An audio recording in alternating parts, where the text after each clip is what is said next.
Hola, esto es Real Biopolítica. Vamos a hablar sobre la genética fantasma en la Mesoamérica prehispánica.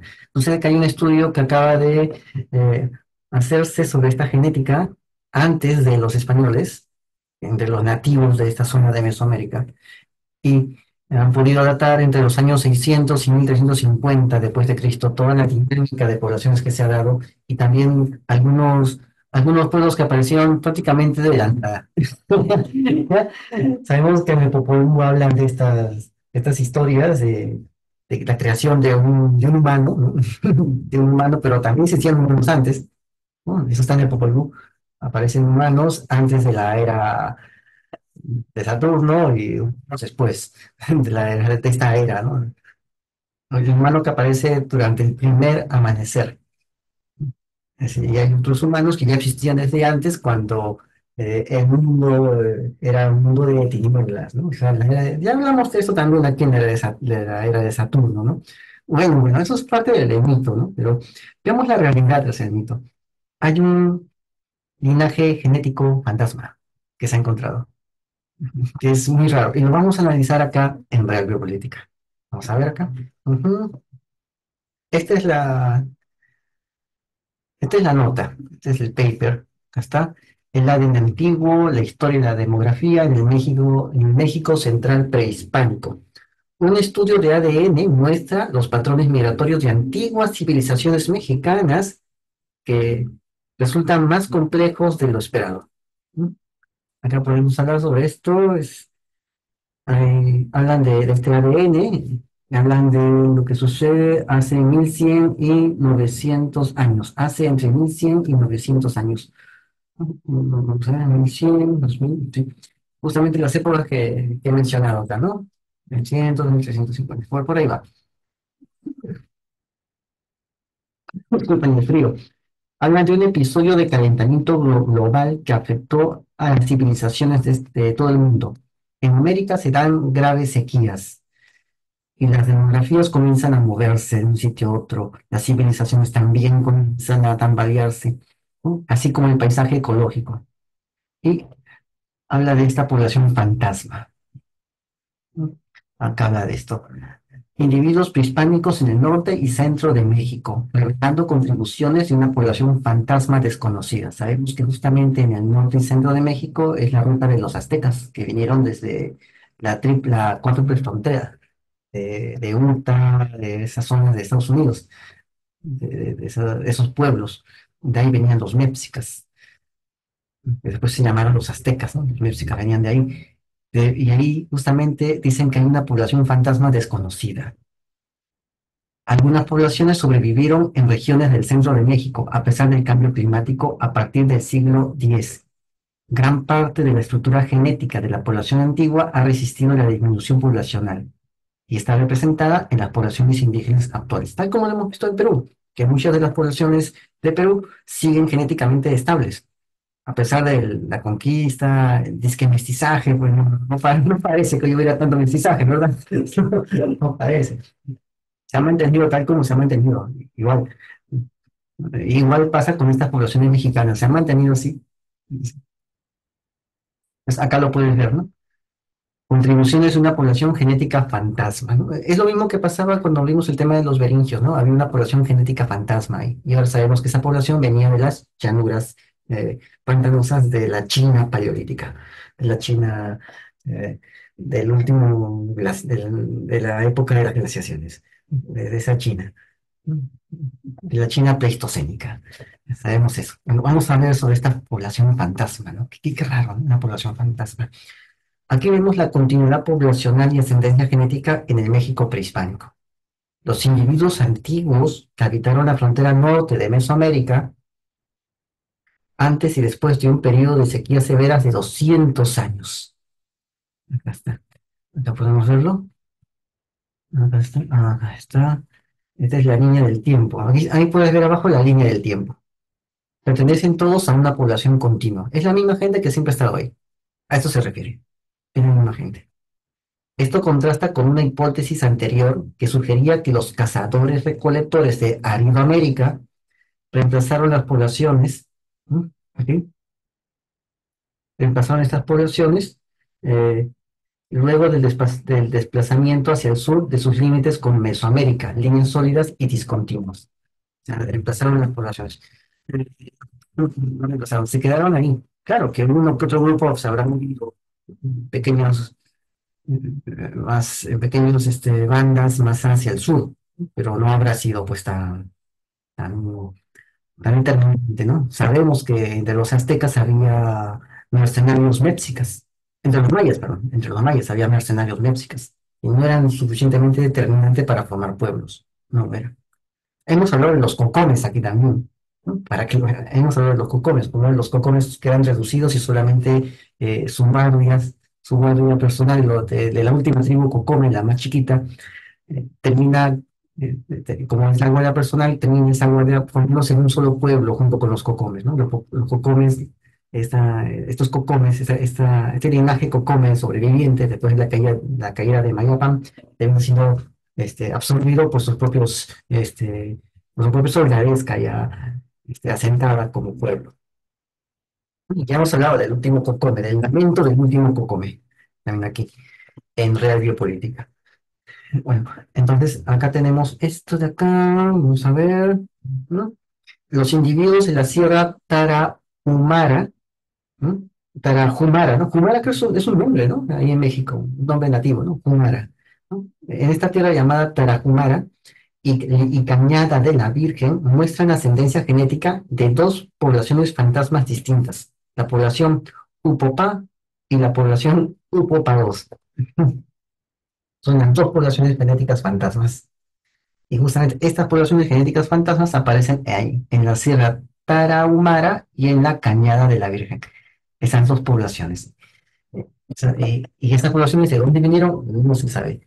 Pero tiene mucho que ver con esa migración que se dio desde Aztlán, que está en las, en las montañas desérticas ¿no? de Estados Unidos, de la triple frontera estatal, de la cuádruple frontera estatal hasta Tenochtitlán, ¿no? Donde también en esa zona todavía no había, cuando llegan todavía no aparece Tenochtitlán, ellos la fundan. Cuando llegan a esa zona son solamente un grupo de mercenarios más, ¿no? Por movidas políticas y de la suerte comienzan a expandirse y comienzan a formarse como un grupo que hay que tener en cuenta. O sea, son estos grupos nómades de mercenarios bien grandes que logran prosperar en ese lugar. Y de ahí nacen los aztecas. Pero no estaban solos, era una triple alianza, tal como lo hemos hablado antes aquí en Radio Política. No era como se decía, eran tres reinos que tenían el control de toda esta zona. De estos tres reinos, los aztecas eran los más poderosos. Y el rey de los aztecas no era de origen azteca, no era de origen mexica. No, no, es un rey que se lo entregaron otros pueblos. Fue entregado por otro pueblo para que sea rey entre ellos. Creo que era un pueblo, ¿cómo se llama? Toluca, no me acuerdo bien ese nombre de ese pueblo, pero era un pueblo distinto.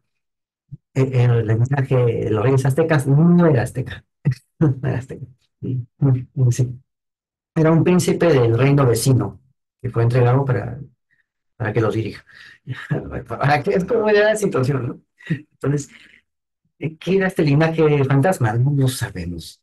Antes de la llegada de los europeos, el territorio que hoy día abarca México fue el hábitat de diversas civilizaciones, una región dividida en dos áreas principales, la desértica Aridoamérica, al norte, donde se asentaron fundamentalmente grupos de cazadores-recolectores, y la verde Mesoamérica, que estás viendo acá, en el centro y el sur donde florecieron entre los años 2500 a.C.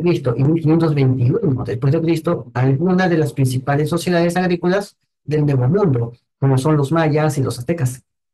La distinción entre ambas zonas se ha basado en los rasgos culturales, en las estrategias de supervivencia de estas comunidades y los aspectos ecológicos. Ya, de esta zona, la población se asentaba más en la sierra, arriba, no tanto en los pantanos. Abajo las costas eran pantanosas. Así que más vivían en la zona alta, en las montañas, donde había cuencas endorreicas, y por lo tanto las lagunas recibían el agua de toda esa estación.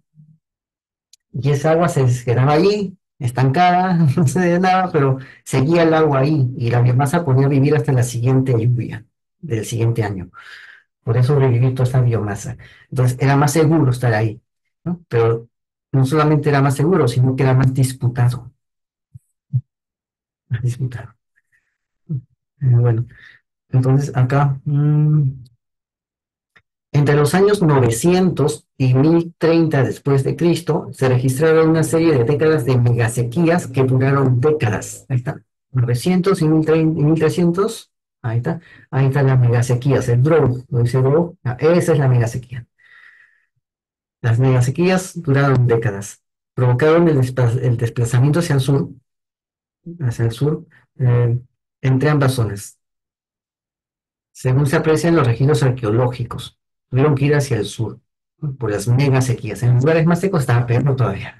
Sí, esos eran los que más migraban. Justamente los aztecas, como te digo, vienen de ahí. La pregunta es, ¿tendrán algo que ver estos aztecas con esta genética fantasma o eran la genética de uno de esos pueblos a los cuales los aztecas, los mexicas, pertenecían en su estado primigenio? ¿Eran esos tantos pueblos que convivían con ellos? No lo sabemos. Pero sí sabemos la historia de estos pueblos que se dividieron, tuvieron que dividirse en diversas rutas migratorias contrapuestas, prometiendo regresar algún día, prometiéndose regresar algún día, ¿no? Claro que eso nunca se cumplió, ¿no? Fue algo bastante romántico. Bueno, hasta ahora se creía que el cambio climático del llamado periodo cálido medieval había reconfigurado la demografía de estas civilizaciones prehispánicas, constituyendo unas poblaciones de la frontera norte por otras, que se iban hacia el sur, ¿no? Esta migración hacia el sur de los nómadas chichimecas, una migración hacia el sur que precipitó la caída de las sociedades más meridionales y ricas y el abandono de sus ciudades. No, se creía que era eso, pero no era tanto eso. Acá podemos ver el mapa, ¿no? Acá está. Cañada de la Virgen, ahí está, es el naranja, Cañada de la Virgen. La Sierra Tarahumara, justamente es la roja, la parte roja, Sierra Tarahumara. Ahí está. En esa zona se han encontrado los genes fantasmas. Genes fantasmas. Ahí está Michoacán, donde apareció Michoacán, sí. Michoacán. Ahí debe estar Monte Albán, creo que por ahí. Hablamos también de Monte Albán, la primera comuna. Aquí está la genética. Aquí está. Estos son de acá. Estos son los sitios prehispánicos que han analizado el estudio. Esos son los triángulos, ¿no? Ahí está. Los triángulos, los cuadrados. Los cimarras indígenas actuales. Esos son los círculos indígenas actuales. Esta es la frontera. Esta es la línea de la frontera de Iberoamérica del Norte y Mesoamérica del Sur, entre los años 800 a 900 de la era cristiana. La línea discontinua que ves ahí indica el límite después del año 1500 después de Cristo. O sea, la aridez comenzó a subir más, a bajar más hacia el sur. Fue más hacia el sur la aridez.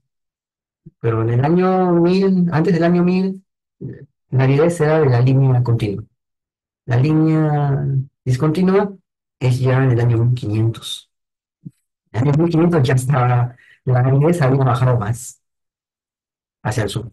Era más pronunciada hacia el sur. Toda esa zona ya dejó de ser verde. Esa zona que está entre los dos, entre esas dos líneas, eso dejó de ser verde a partir del año 1500 después de Cristo. Cuando llegaron los españoles, ya había pasado eso.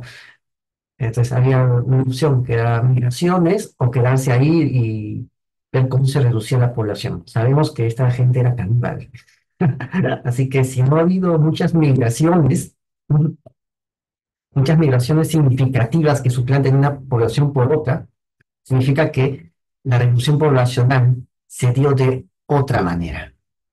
Y esa parte no la dice la nota. La nota no habla de esa parte. No menciona esa parte. Siempre evita mencionar esa parte. Siempre lo evita. Bueno, está. La zona de acá. Ahí ves, la Sierra Tarahumara es el verde oscuro, la Cañada de la Virgen es el celeste. Ah, ok. Vamos a verlo acá. Este nuevo estudio genético arrojó otros resultados, ¿no? Los genomas antiguos revelan una conservación de la estructura genética en México durante los últimos 1400 años, una continuidad poblacional en la frontera norte de Mesoamérica a pesar de las intensas sequías hace 1100 años. Ya te he dicho, o sea, si ha habido eso y estas poblaciones de este verde fértil, ¿no? Que el verde, ¿no? El verde que aparece en las últimas películas de Mad Max, ¿no? El verde, ¿no? Ya, este verde dejó de ser verde, se volvió árido. ¿A dónde fue esa gente? Se supone que debieron suplantar, plancharse por encima de lo que estaba más al sur. No pasó eso. No pasó nada de eso. Quedaron ahí, donde estaban. ¿Y dónde fue toda esa población? Bueno, sabemos que eran caníbales. Así que a algún lugar fueron. A algún lugar fueron. ¿No? Digamos que se quedaron ahí. Se quedaron ahí. Bueno, entonces, las modificaciones del poblamiento fueron producto de una migración o de un proceso de aculturación. ¿No? Vamos a ver. Recuperaron el ADN de 37 individuos, ¿no? Hallados en 7 yacimientos en el centro de México, en los estados de Querétaro, Michoacán y Guanajuato. Ujú. Y otro ubicado allí en la Sierra Tarahumara, en esa frontera cambiante entre América y Mesoamérica. Obtuvieron información sobre el genoma de 12 personas analizadas, datadas entre el año 600 y 1350. Acá puedes ver esos genomas, a las que se han sumado otros ejemplos publicados previamente. Se documentó la continuidad genética en los individuos antiguos de antes y después del episodio del cambio climático. No hubo desplazamientos así bruscos. Si hubo, como te lo expliqué, ¿no? Pequeños grupos de mercenarios, ¿no? Es como cuando los griegos iban a Persia a, a defender a Ciro el Joven, ¿no? Algo así. Eso es lo que había, ¿no? Pero no era una sustitución poblacional que van a... No era eso. Era otra cosa lo que había. Algo así sucedía en estos tiempos, ¿no? Entonces se contradice la hipótesis de reemplazo poblacional por grupos de América en esta región y sugiere que las comunidades locales permanecieron en su tierra natal a pesar de las sequías prolongadas. Se quedaron allí, pero ¿cómo pudieron mantener esa cantidad de población? Porque la población tuvo que reducirse si hubo sequía. Adivina, pregúntate dónde fueron a parar, ¿no? O sea, o a qué olla fueron a parar. Sí. Acá, acá tenemos la ascendencia fantasma en individuos prehispánicos en México. El modelo gráfico para la Sierra Tarahumara y la Cañada Virgen. Están allá abajo, su modelo, allá abajo están, ¿no? El árbol no tiene ramas internas cero y una puntuación de 2,45. Sabemos que va entre el 0 y el 10, ¿no? Más o menos es así, debe ser más o menos así. El modelo muestra diferentes ascendencias fantasmas en individuos de la Sierra Tarahumara y Cañar de la Virgen. La ascendencia genética de la población no muestrada previamente, que está reportada en México, mientras que el UPA2 es una ascendencia genética no identificada previamente. Aquí lo puedes ver, ¿no? La Cañada de la Virgen y la Sierra Tarahumara. Hay una ascendencia allí, ¿no? No, es una ascendencia fantasma, ¿no? ¿Qué pasó con esta gente, no? ¿Qué sucedió? ¿Qué sucedió? Porque hay una ascendencia fantasma ahí. O sea, aquí del mexicano, que es el Mipse, ¿no? Aquí puedes ver cómo es su ascendencia, ¿no? Ahí puedes ver Enya 5, Enya 3, Enya 4, Enya 1, ¿no? Ahí lo puedes ver, ¿no? Espíritu de la cueva, ahí lo puedes ver. Pero no hay nada de eso en la Cañada de la Virgen. La Cañada de la Virgen tiene una ascendencia SA2, es Cañada de la Virgen, esa ascendencia SA2 tiene que pasar por un montón de microgeneraciones para llegar hasta, hasta esa zona, hasta el primordial que es el americano 1, ¿no? A 1. Tiene que llegar hasta ahí. O sea, ese gen de dónde vino, esa ascendencia, de dónde vino. Aquí lo es, ¿no? Aquí lo es. Entonces no se sabe, no se sabe la ruta de estos genes, ¿no? Estos genes, ¿no? Ese A2 y ese A3, ¿no? ¿Cómo fue que llegan? Tienen que pasar por un montón de ascendencias anteriores, pero no aparecen. O sea, no están ni los abuelos, ni los tatarabuelos, ni los bisabuelos de ellos, ¿no? No están ni los abuelos ni los bisabuelos de esta ascendencia. Pero los mexicanos sí aparecen cuando hacen el muestreo entre los años 600 y 1350. Sí aparecen los MIPS, los mexicanos, sí aparece todo ese muestreo. En cambio, cuando hacen de Cañada de la Virgen y Ciudad Tarahumara, no encuentran en esas muestras de esa época antigua, no encuentran la continuidad, no la encuentran. Pues ese es el mostraje fantasma. ¿De dónde aparecieron? Mm, Ahí está. Esto es esta gente de Aridoamérica, ¿no? Estas son las ruinas que se han encontrado de ellos. Aquí está. Bueno, entonces, creo que eso sería todo por hoy, así que suscríbete, comenta y comparte, hazlo viral y no te olvides. Esto es Real Biopolítica, la verdad está a la vista.